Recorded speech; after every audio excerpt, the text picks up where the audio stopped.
Carlsen får muligheten igjen her. Ser ned på 6-5 suit. Var rett i koppen for et par timer siden. Jeg vet ikke helt hva han tygger på nå, men dette er veldig viktig. Dette er noe Carlsen vet. Altså å sørge for å holde blodsukkeret oppe.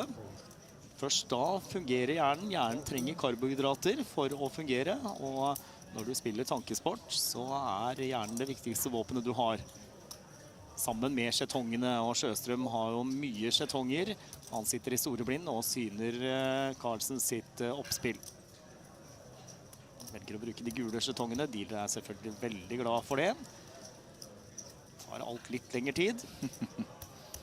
Nå er jo da 500-skjetongen, den som var rosa og som var veldig forvirrende for oss innimellom, den er borte. Nå er det litt færre farger å forholde seg til. Magnus Carlsen flopper 2 par her. Sjøstrøm sjekker. Det er ikke stort for Sjøstrøm her. Skal vi se på budstørrelsen til Carlsen nå. Ligger 37 000 i midten.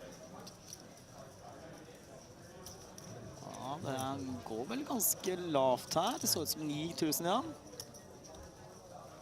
Sjøstrøm tar seg en gate til. Huh.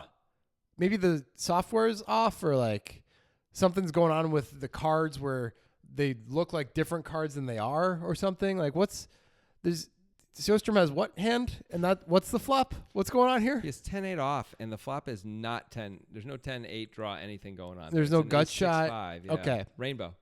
This one is hard to explain. It's one possible theory is that it's a celebrity thing. Like, oh, it's Magnus Carlsen, the greatest chess player in the world. I would like to beat him in a flashy way in a poker hand. Like, so I'm going to call with 10-8 off on the flop. Yeah, I mean, you might be saying to yourself, what a feeling, because it's so flashy. It's a flash dance joke. Oh, excellent. But like, he's the button, we're the big blind. We're going to have many opportunities to beat Magnus Carlsen in a hand. We're 2 to his left. Like, why would we do it right now? Why can't we pick any other hand to do it with at another time, a different board, something? This is a weird time to try. What we know about Sjøstrøm as the viewer is that he's accumulated a lot of chips. We can see that. So maybe he's done that by contesting every pot in every single way that he can. Maybe he's the tournament version of Ludacris from Live at the Bike and Hustler Casino, where it's just like every pot that I enter is mine. I have to find a way. I'm going to try to make it make sense, so I'm not going to raise this flop because there's not enough value combos. I'm going to find a way to make it make sense. Okay, and you know what? That could be what's going on. And he does have a big stack. Maybe it's been working great. You know, I'm going to fight for everything. People are going to not bluff me as much because of that. People are going to be chill. People aren't going to try and steal my blinds. It's going to be great. Everyone's going to be scared of me. I'm the table captain now. Look at me. Look at me. Like yes, that. Like that, Captain Phillips. Yeah. That said, I would not advise this type of play. It just feels like fancy play, a little too ambitious. Like, we don't need to do this, especially when Magnus has a clear range advantage. Yeah, this is not our board anyway. Also, we don't connect with this board, even if like it could be better for Magnus and we could still connect with it. But we in no way, this is just a huge whiff. Yep. And to check call just feels like floating out of position is hard to do. Much harder than floating in position. I wouldn't even float in position with this hand, though. No. I would just fold this hand and have some backdoor equity, something. I know we have a backdoor straight draw, but come on, people.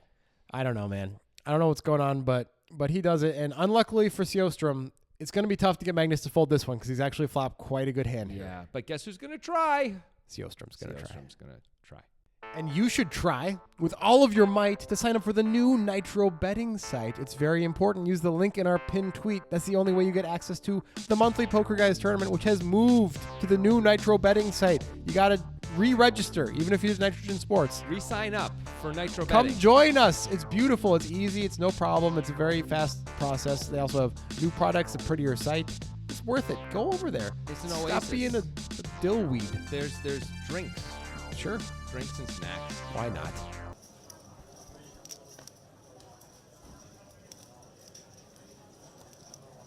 Knekt på turen. Forandrer ikke stort. Sjøstrøm sitter der fortsatt med 10 høy.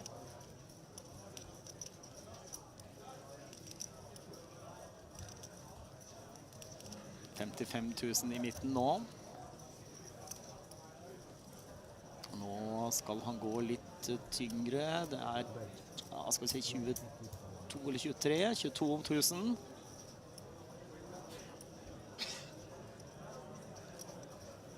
Nå blir det litt tyngre Frank Sjøstrøm. Men her har han en plan her. Det vil være dårlig timing hvis han nå skal prøve å naske til seg den potten der. Det gjør han ikke ved å syne. Spørsmålet er om han gjør det ved å høyne heller, men det blir, han høyner til 52 000.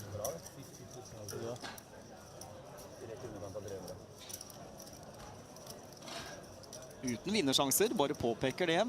Carlsen vet jo ikke at han er best her. Han kan jo være oppe mot mange hender som har ham slått, selv om han sitter der med 2 par, og det er ikke så lett å få seg 2 par. Nei, det er jo selvfølgelig de 2 laveste parene, da, men 2 par er fortsatt 2 par. Carlsen syner, bruker ikke så alt for lang tid på det, og det betyr at han hadde vel mest sannsynlig tenkt litt gjennom det scenarioet her også på forhånd. Det er som å tenke flere trekk fremover. Er det en som er verdensmester på nettopp det, så er det Magnus Carlsen, og Sjøstrøm, han treffer på river. Får litt showdown value da, men samtidig når Carlsen på en måte både har fyrt alle gater og synt check race, så hva er det han slår med det 8-paret som han nå sitter med? Ja, det hjelper ikke så veldig mye den 8-eren egentlig. Og så sa han all in. 690 000 har sett til Magnus Carlsen all in. Og Magnus Carlsen har 2 par. Det er en pott på 849 000. Hvis Carlsen klarer å trylle frem synet her nå, så vil han være blant de største stackene i main event i Norgesmesterskapet i poker.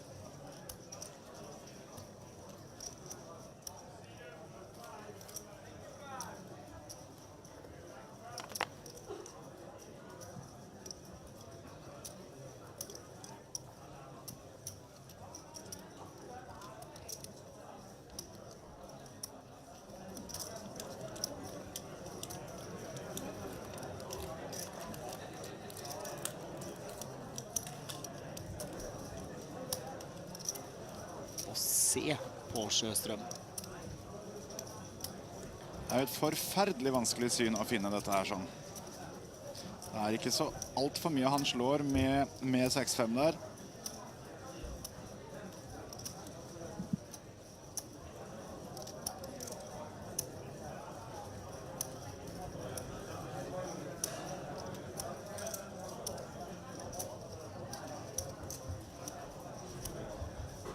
Det er for turneringslivet til Carlsen. Kaster han her, har han fortsatt 367 000 bak, og det er masse rom. Det er 60 ganger storeblind, ja, 61 ganger storeblind, for å være helt nøyaktig. Og hvis han syner og taper, så er han ute. Og vi vet jo at han ikke liker å ryke ut. Og så syner han! Magnus Carlsen finner fram synet med 2 par! Sjøstrøm må vise opp bløffen!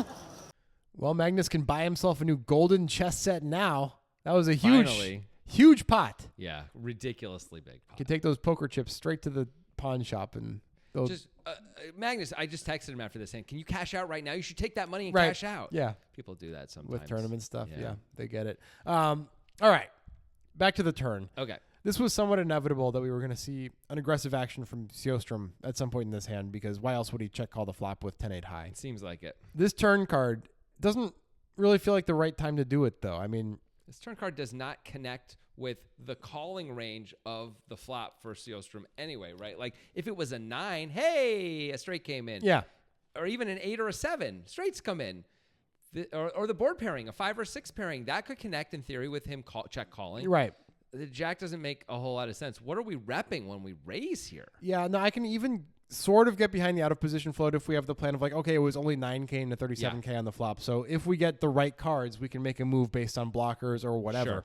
This is not the right card. This is a dry card that doesn't affect anything. It only improves to 2 pair of sets for a player. Never a set for Sjøstrøm, by the way. He never has pocket jacks in this scenario. No, it doesn't seem like ever. Maybe very rarely, but yeah, almost never.